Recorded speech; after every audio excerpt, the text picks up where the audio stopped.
Hello, my name is Tina Ford, and thank you for tuning in to Broken But Not Destroyed.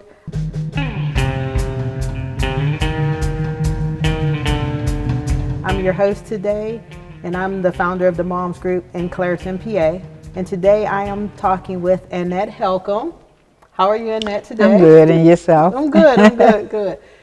So tell me a little about Kenneth Ward. Well, my son Kenneth was 23 years old when he was murdered in McKeesport, PA. And I think that was the worst day of my life. I got a phone call like at 2 o'clock in the morning, and I heard all this screaming and stuff on the phone. And I kept saying, "What's wrong? What's wrong?" And my cousin, who was on the other end, all she could say is that he's dead, he's dead. And I said, "Who's dead?" And she was like, "They killed him, and that they killed Kenny." And I just literally dropped the phone. My friend at the time kept saying, "What's wrong? What's wrong?" And I said, I don't know. So he picked up the phone and he said that, and so when he picked up the phone, he gave it back to me, and they was telling me he was being rushed to McKeesport Hospital. No, they said he was going to Presby. So when I got down there and I asked the people, "Do you have a Councilor Mont ward?" They told me no. And at that point, they said they would look to see where he was at. And they said he was at McKeesport. So at that point, I know McKeesport don't have a trauma center, so I knew that he must be dead. Mm-hmm. So we rode to McKeesport Hospital. And when I got there, with so many people there, it was like, so I walked in, and the nurses and the doctor, they came up to me and they proceeded to tell me my son was dead.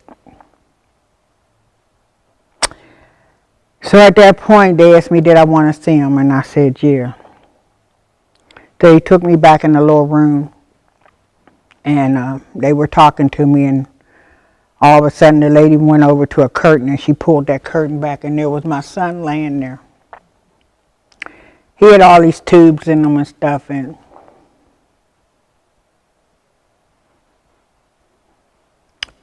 wow. Mm-hmm. So I walked over to him and I climbed on top of him and I laid in the bed with him. And I told him, I said, "Kenneth, I tried to get you out of so many scrapes, but this one you got to do all by yourself, because Mommy can't help you on this one." So I kissed him on his forehead. Man, like I said, that was the worst day of my life. I kissed him and I got off the bed. And I told my son, my other son who was with me, I said, "It's over." I said, "It's a done deal." And we just left. And later on, I found out that my son was murdered in McKeesport at a club called The Vapors that had other young men come out of this club and die. So I fought them. I fought the club, the owner of the club. I had the club shut down. And it was horrible, because for me to know that someone could just gun my son down like that for no reason. He was a big guy, but he was a gentle giant. And he was so respectable. Mm-hmm. I just couldn't understand why. For what reason? And that was 17 years ago.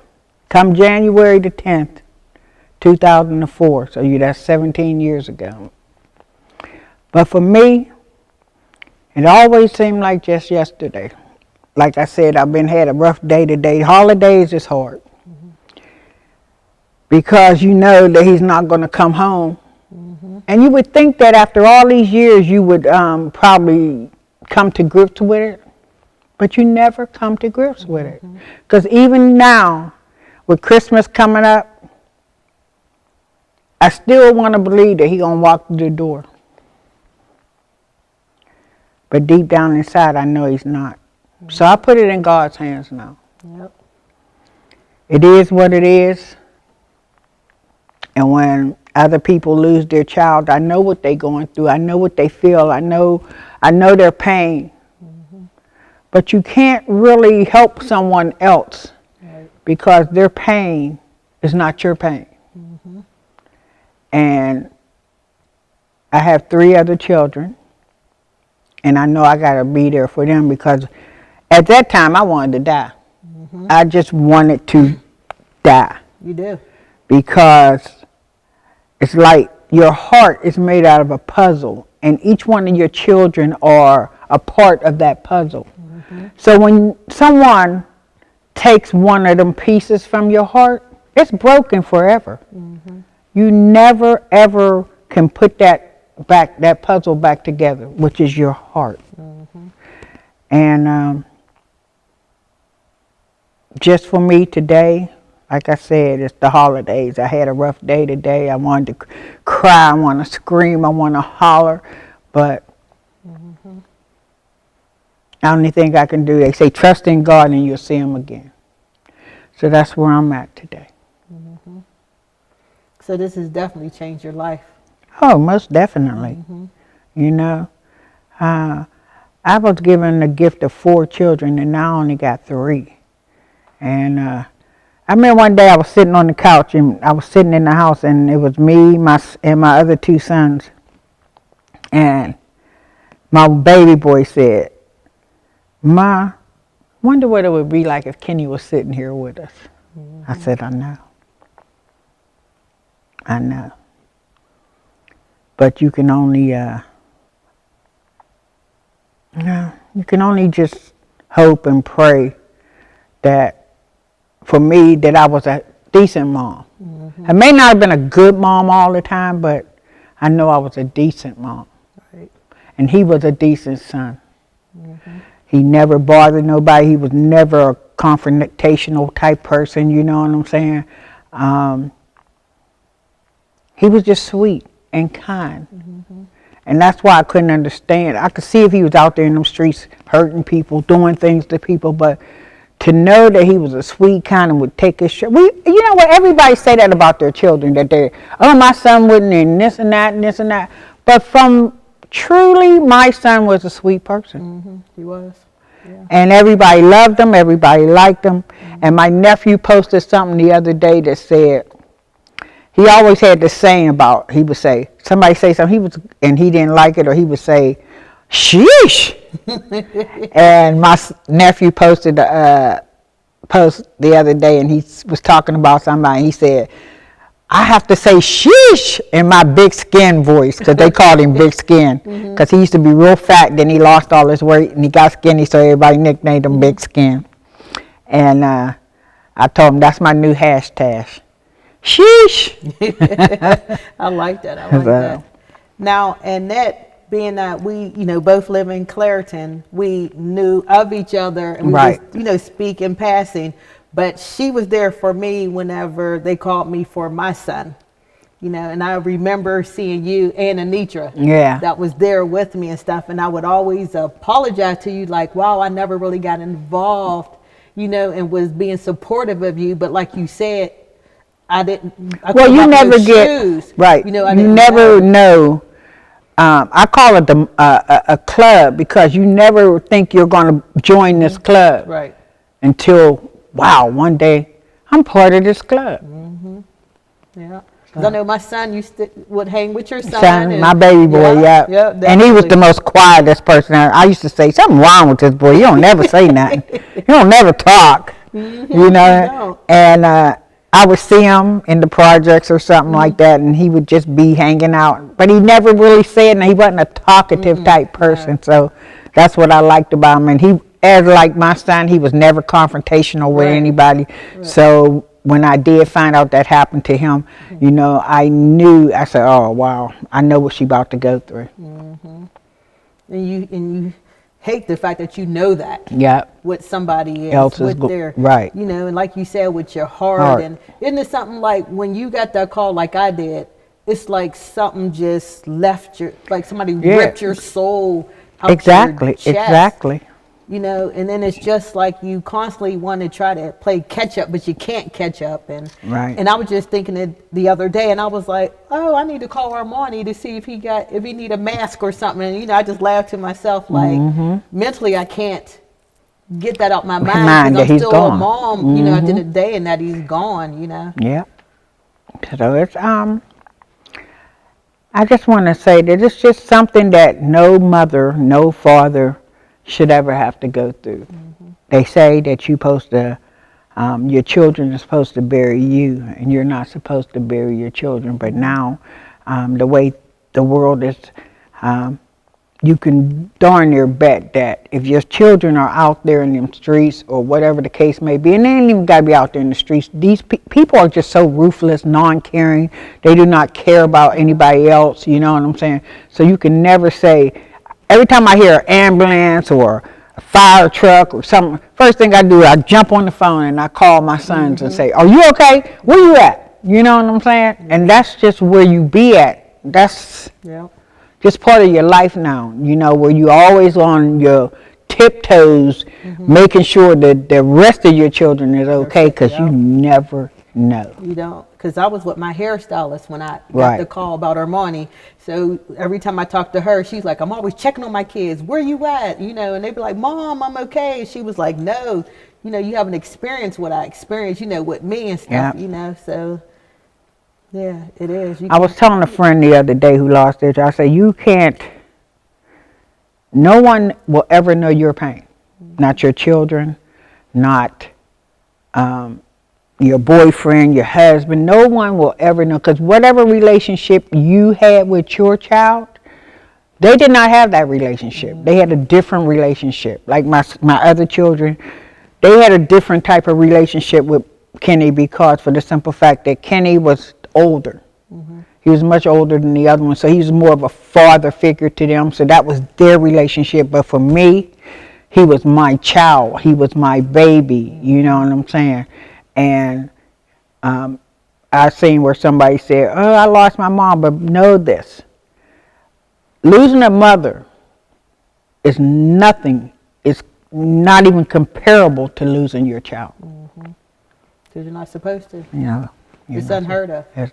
Well, these days and time, anything is heard of. Now, but you hate the fact that it's our reality in this. Yeah. Because I received 2 calls this week from moms who lost their child. And I'm like, it's not getting better. It's getting worse. It's getting worse. And the fact is, I think the other slap in the face is when you get no justice for your child.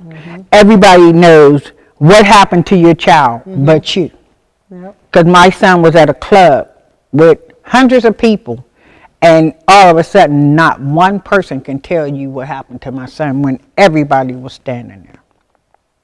That I can't come to grips with neither. You know, people just, for myself, I don't live in the street, so if you do something in front of me, I'm telling. You just got to do what you got to do. Right. Because I'm telling. You got to take your chances. Yes. You have to.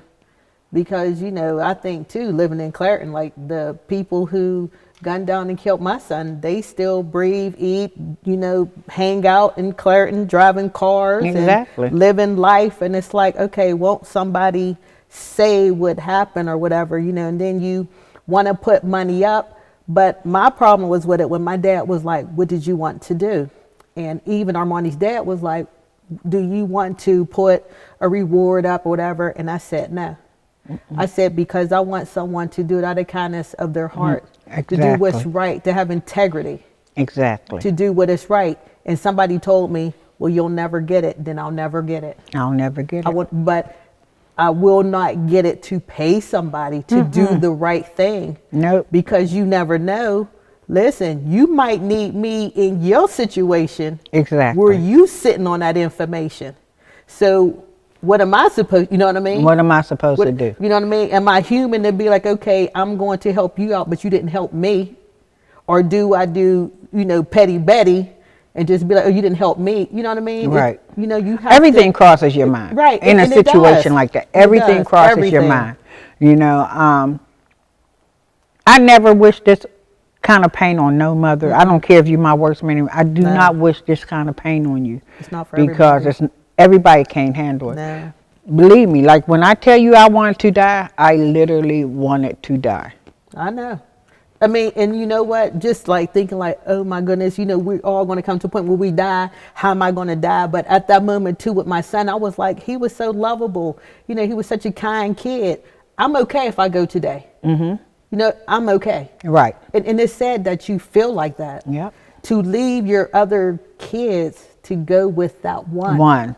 But you can't do that because Right, at that moment you want to feel that way, but yes. you really can't do that. Because I remember somebody called me on the phone and they said, Miss Annette, you got to go to McKeesport. You got to go to McKeesport. And I said, I got to go to McKeesport for what?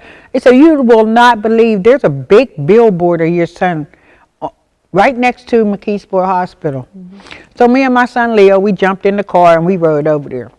And it's a billboard right directly across the street from McKeesport Hospital. And when I got over there, they had this big reward sign with my son's picture on it.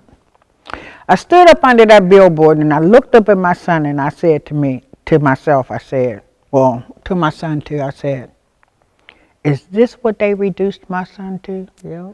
A beautiful young man, they reduced my son to a picture on a billboard.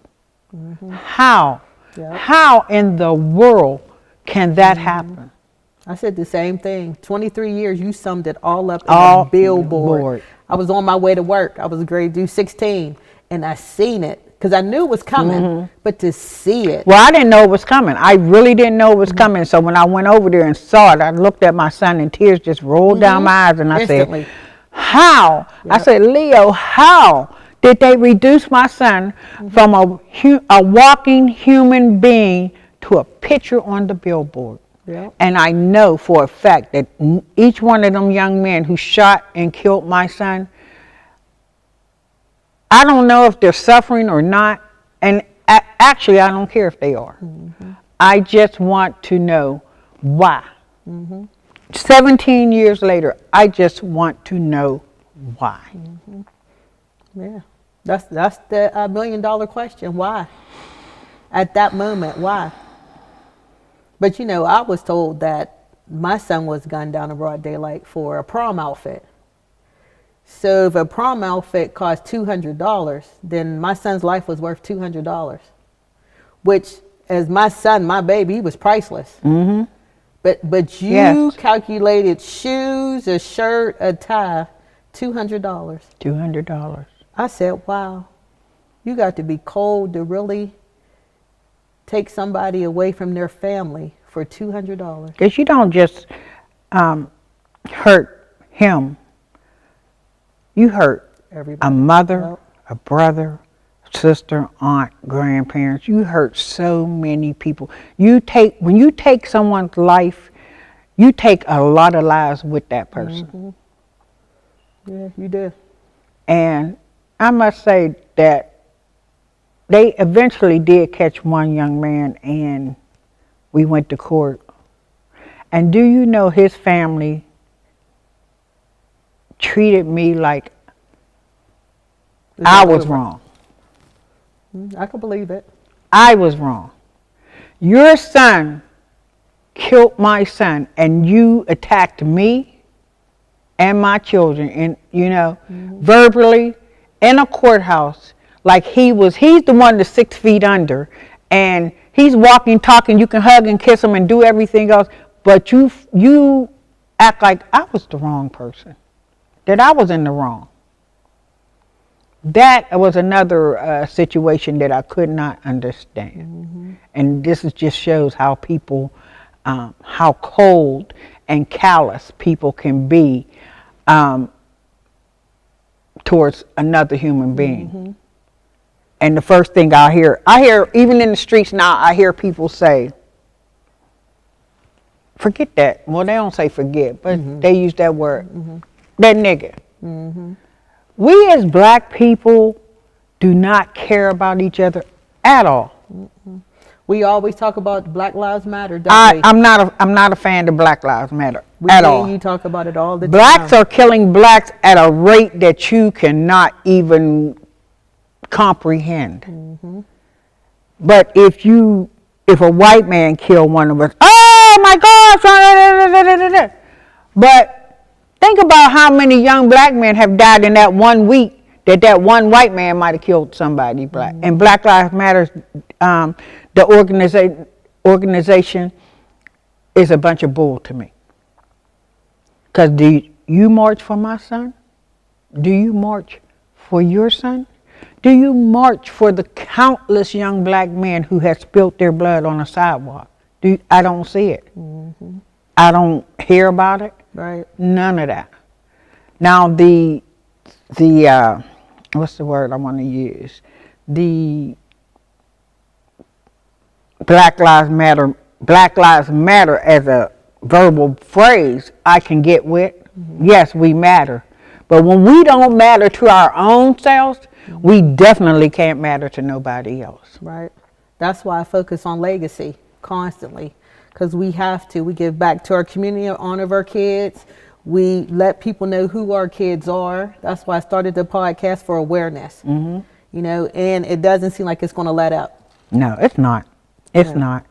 As we sit here and talk about our children, some young man is losing his life right now. Yep. And some mothers in pain, some fathers in pain, some brothers, sisters, whatever, grandparents is in pain as we speak. And I just feel like we as black people need to come together and stop all this killing. I mean, senseless killing. Yep. And that street code, it kills me. The street code. Somebody got to be an example. You have to tell. But they won't. And I don't understand why you're willing to, you know, sit on somebody who murdered somebody in cold blood. You know? It's like I was telling somebody, I said, hey, you won't tell who murdered somebody, but you got people in the street snitching. When you get your paperwork, don't it say on your paperwork who snitched on you? Right. So we snitching for drugs and stuff and everything else. But they got it so wrong, because I know people, they say, oh, he's a snitch, he's a snitch, he's a snitch. But yet you turn around and be with this person. Right. You know what I'm saying? And ain't nothing happening to him. And ain't nothing happening to him. So you pick and choose who you want to be friends with. You might know this person totally killed somebody. But you could still be his friend. Because know this when I tell you, if he can kill that person, he definitely can do you too. Yeah. Yeah. So. Yeah. Don't. My son. How old would he have been if he was here today? 17 years. He was 23, be 40. Nice, 40. You would have had a big blowout. Look, he never had kids. Right. So I didn't have no kids. I got no grandbabies to say, hey, your dad was this, your dad was, your dad. And he was just a funny person, and I can remember he used to come in the house and he used to plant these wet kisses on my face.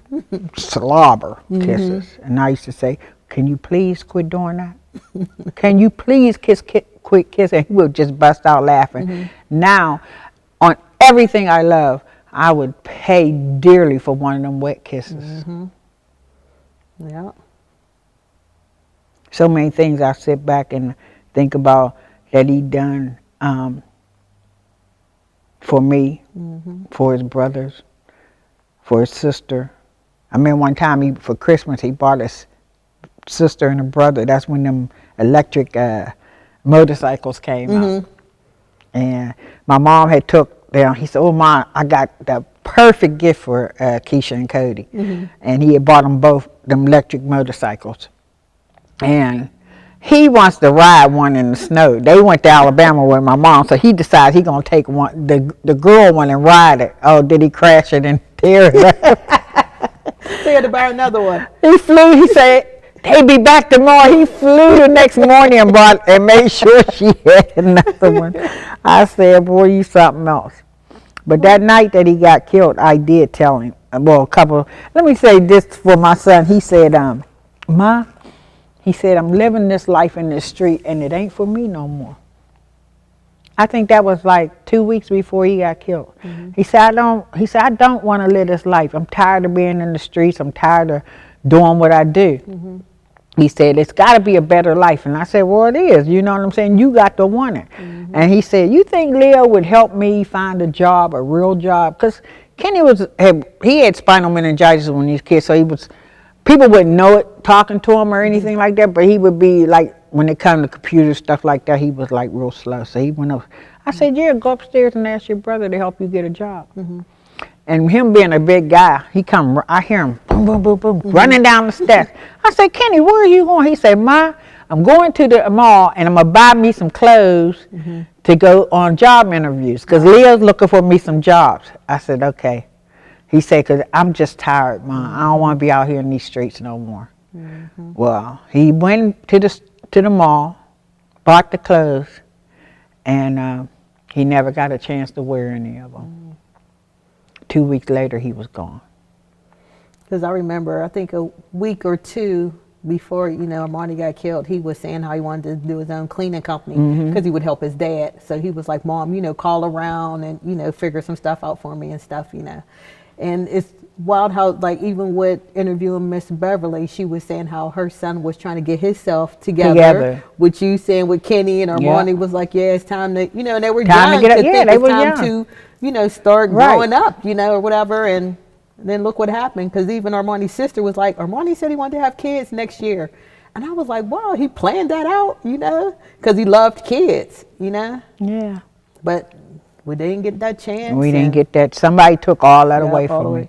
And me and the one girl was saying, we wish we could have had like a possibility, a maybe, or somebody we could just be like, okay, this is our grandbaby, but nobody came. Well, you know what, I did kind of get that possibility because my son Leo, just about 2 years ago, he said, Mom, I got a picture I want to show you. Because Kenny always told me he thought he had a son, right? A girl, she was supposed to have been pregnant. He asked her, was that his baby? And he said, she told him no. And when he showed me this picture, on everything I love, I swear this boy looked just like my son. Wow. But at the same time, like I told my son, we can't go and interrupt this boy's life trying to find out if his mom is telling him something different, then so that's just a maybe and a hope out there that you know what I'm saying, because God works in mysterious ways. So yes, He does. Whatever will be, will be. I miss my son. It's the holidays, but at the same time, I have come to grips that my son is gone, and that one day I hope to see him again. Yeah. So any advice for anybody out there who's going through this? Because I have going on 2 years. You have 17 years, and. Well, my advice to any mother out there, your child. You know what they're doing. And all you can do is pray on them. Because they ain't even got to be out there in the street. They don't. They could just be in the wrong place at the wrong time. And all I can say is that give them to God. Yep. Keep your faith and keep your faith and stay in prayer, because tomorrow's not promised to us. Tomorrow's not promised to them. Right. So just keep that faith. Pray. Yeah, you have to. Hit your knees and pray. Yes, hit your knees and pray. Definitely. Pray that every day that you get to wake up and you know that all your kids is going to walk through the door. That they're going to be okay. That's right. Yeah, because my daughter's in the Air Force and she's in Illinois, and I call her every day. Yeah. And she's like, Mom, and she's like, I get it. Yeah. She gets it. Yeah. So, but yeah, thank you. I appreciate you coming on. Oh, thank you. I know we both was a little nervous. I was nervous at first. I was sitting here. But yeah, I'm glad. I mean, if I can help another parent. A friend of mine just lost her daughter, and like I told her, you're going to have some hard days ahead of you. Very hard days ahead of you. Yeah. I can't help you. Even though I've been through it, I can't help you because your relationship with your child is different from my relationship with my son, and everybody just got to, right. I tell her, stand tall. Yep, that's what you got to do. Stand tall. And if you got your moments, it will break you. Oh, it definitely, if you're not strong enough, it will break you. That's why you have to have friends like us, the moms group, the be there. You call us, we there. We there. Yeah, we there. Yes, we are. You might not want to see us, but we there. We'll hug it out with you. Yes, we are. So yes, but I would like to thank everyone for tuning in, and I would like to give shout outs to our sponsors, the Village Inn, Love Sun, DID Associates, Slater Funeral Home, Senator Jim Brewster, State Representative Austin Davis, and I got the hookup, Jeffrey Carter.